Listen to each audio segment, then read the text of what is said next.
guys, it's Lisi, and it's been forever since I've last made a video. It's been like 4 months. I've just been really busy with school. I'm trying to graduate early. I've just had stuff going on. I've had to take night classes and everything. But now it's summer, so I'm back and can actually do stuff outside of school, unschool related. So the circumstances that all of a sudden prompted me to make a video is I took out my 8.5mm plugs right before I cleaned my room, and I cleaned my room and now I cannot find them. So I'm gonna go ahead and stretch to 9mm right now. So without further ado, let's go ahead and get started with the video.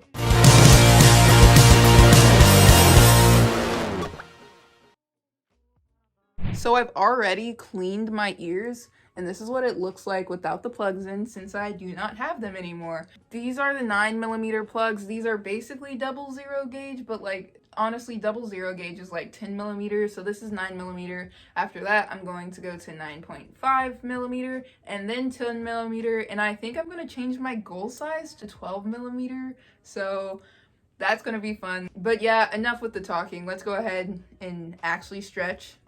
So because I already cleaned my ears and the jewelry, I can go ahead and just massage each ear. I'm just gonna go ahead and put that in there. And it went right in.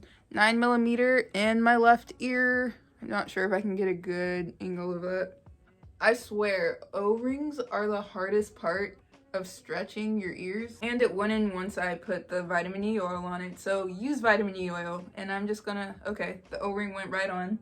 Easier than this ear. I think the biggest size I'll go to is 14mm. But anyways, that is all for this video. Don't forget to check out my other ear stretching videos, and I do have fake piercing videos. If you want to see any more fake piercing videos, just give me some ideas, because honestly I feel like I've done a lot. I should be getting my vertical labrae done soon, so if you want me to vlog that, let me know in the comments, and don't forget to like and subscribe down below. I will see you guys next time with a new video.